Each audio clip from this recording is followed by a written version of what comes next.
Ooh.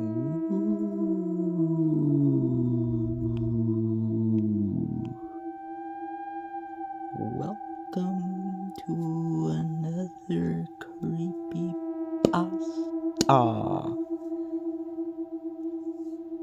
I really don't know what else to say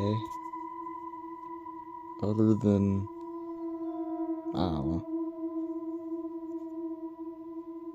I'm gonna be uploading two Creepypasta videos at about the same time.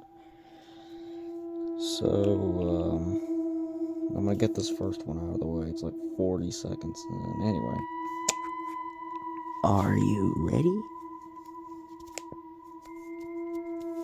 Let's just say my knuckles cracked there. Anyway, I remember it as if it were yesterday. It was 2 years ago on one January afternoon, and I was on my way home from the grocery store. I had been rear-ended a couple days earlier, so I was forced to go on foot. I was passing an alleyway near my street when I spotted something lying on the ground. Curious, I went over and examined it. It was a DVD case with some of the most horrendous cover art I had ever seen. The title read Alice in Wonderland, and it had several of the characters on the cover, sorry. But there was something wrong with them. While a few of them were somewhat recognizable, nothing else had any resemblance to the book at all. The one I think was supposed to be Alice had stick figure arms, a pencil-thin neck, and a huge, deformed body. A football-shaped head that was almost as big as the rest of her body. The caterpillar looked like he was made out of blue, purple, and green balls. There was a dragon, which I assumed at the time which was supposed to be the Jabberwock, I guess, which was textured in large green scales, spikes on top of his head, and no arms at all. Another thing that caught my eye was a rat in a cook's outfit, making me guess it was supposed to be the cook. What bothered me the most about the cover was that all the characters looked as though they were staring directly at me, with dead-eyed expressions which made a chill run down my spine. Still, I was curious, and after checking to see if the case contained a DVD, which it did, I decided to take it home and watch it out of morbid curiosity.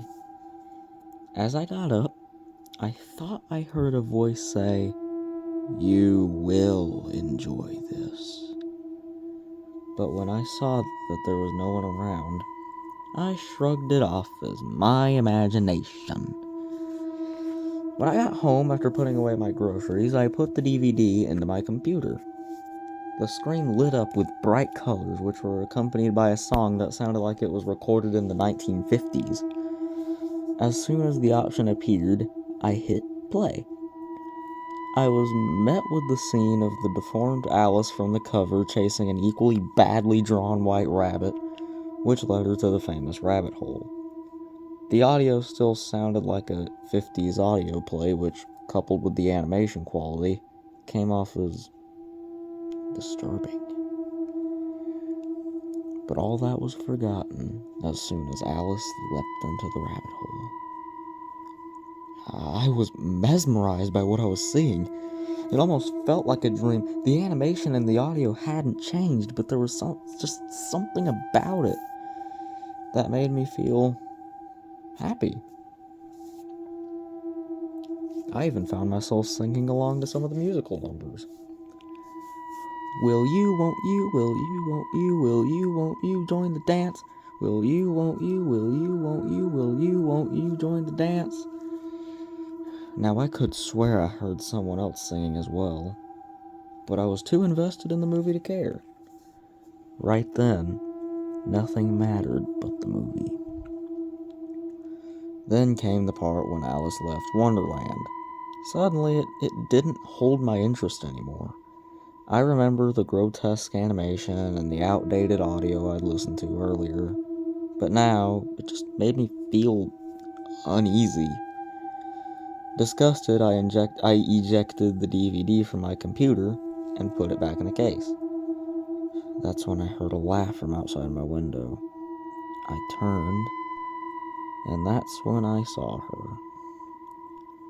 Outside my window, staring at me, was the same deformed Alice from the movie. She was staring at me with that dead-eyed gaze, and she had that hideous, permanent smile on her face. The only difference was, this time, it was no cartoon.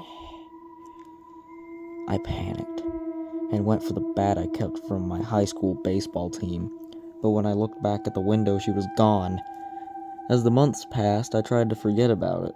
I had thrown the DVD away, that is, I personally went to the dump and tossed it directly into the landfill.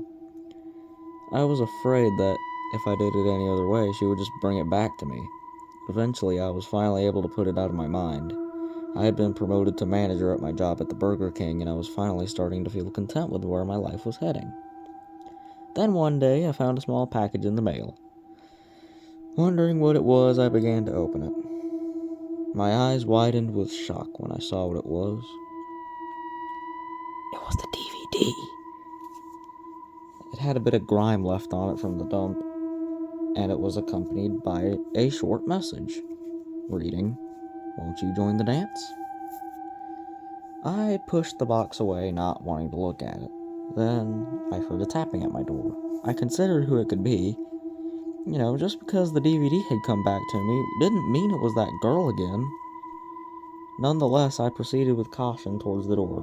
When I opened it, I was greeted by my boss. He and I were good friends outside the workplace, and he had come for a casual visit. Noticing the box, he asked about it. I explained the DVD, leaving out the part about the girl, of course. This caused him to become interested, and after a bit of pressure, I reluctantly agreed to watch the DVD with him. As the movie started, we were met with the same terrible animation and the same outdated audio.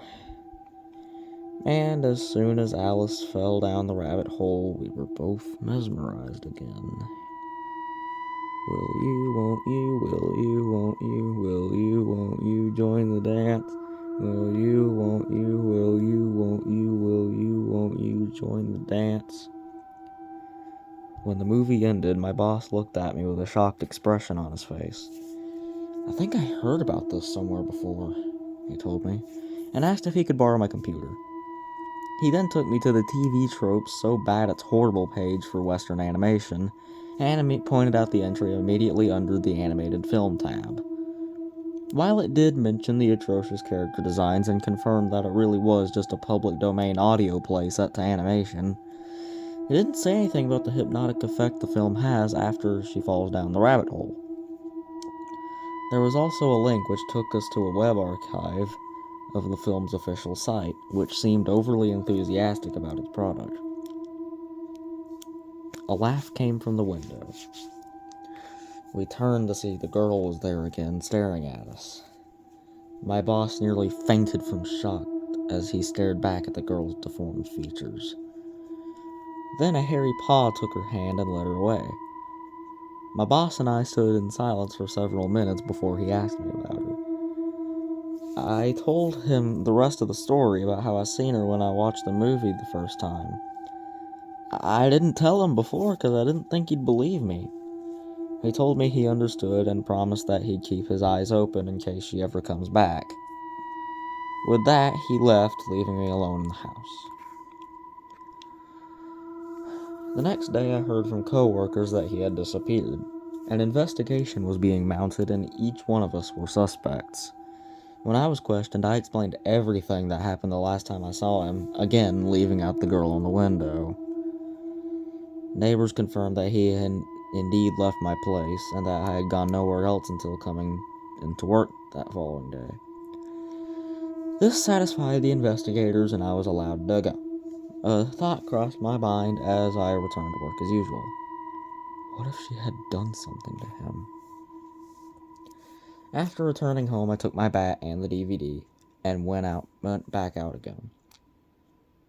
I was determined to find this girl, to see if my suspicion was correct. I entered my car and began driving around the city. Hours passed, but I couldn't find any trace of her, until I heard humming from the back seat. I stopped and checked the rearview mirror. When her face came into view, I let out a scream. As if on cue, a hairy arm smashed through my window and slammed into my head, knocking me unconscious. When I came to, I was in a cold, dark place. I could hear music playing in the background, which I started to recognize after a moment. Will you, won't you, will you, won't you join the dance? Will you, won't you, will you, won't you? Join the dance, came a voice right beside me. I turned to see it was the girl. As I was backing away, she turned her head and said in a cheery voice, "Don't be afraid. You're in Wonderland." Confused, I stared at her for several minutes before asking her who she was. "I'm Alice," she replied in that cheery voice. "You saw my movie." I nodded in response as the girl continued. "You didn't like my movie, did you?" I shook my head. Suddenly, the girl's smile turned into a frown. "You will like my movie," she said darkly. I was suddenly grabbed and carried over to a table where I was strapped down. The table lowered and the girl smiled down at me. "You'll like it even more than your friend does," she laughed. I looked over to see that my boss was also strapped down and staring up with a look of contentment on his face. I suddenly felt a sharp pain in my arm. For a moment I thought I saw a needle in my peripheral vision. I immediately started to feel calmer. The girl then started talking. "A couple years ago," she said, "my rat and I invited two nice men to my house. I showed them my favorite radio show, and my rat helped them agree to make a movie out of it." She paused for a moment before continuing in a darker tone. "I loved that radio show. It was about me and all my friends. That's why I wanted a movie made out of it. But when other people watched my movie, they didn't like it. They thought it looked bad. That's why I added new sounds to help people pay attention, so they can see and enjoy it." My head was starting to feel numb. Before long, I realized I was staring up at a flat-screen TV. The girl kept talking. "But then, nobody saw it," she said. "So I had to show people myself. I put it in places where people would see it, but they still didn't like it. That's why I bring them here, so I can show them how wonderful it is." All of a sudden, I started to feel good. As the screen above me flickered on, I found that the girl was right. The movie was wonderful, and it was the best thing ever made. Every day when I wake up, the first and only thing I want to do is watch the movie. Every day I wake up singing, "Will you, won't you, will you, won't you, will you, won't you join the dance? Will you, won't you, will you, won't you, will you, won't you join the dance?"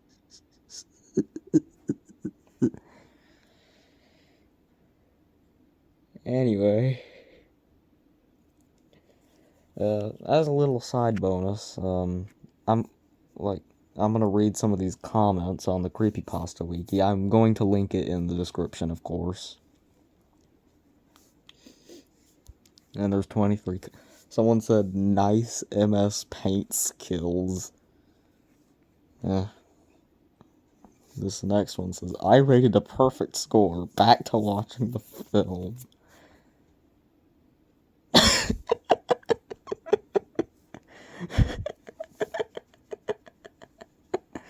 This comment.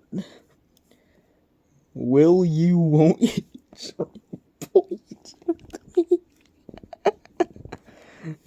Someone replied, I will.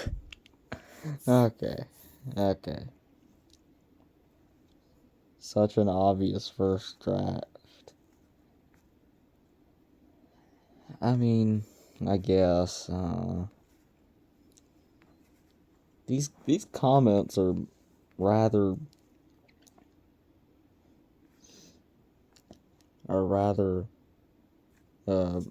divisive. Like, someone says that these are good, and half of them say that they were bad. I would like to tell you that this whole creepypasta is actually based on a real film that exists, and the image in this wiki is the actual cover for that film, and it looks like that. And yeah, the story did say, yeah, it is just the 40s audio play, like, with set to grotesque animation. I'll have that linked too. It's atrocious, I tell you. Anyway,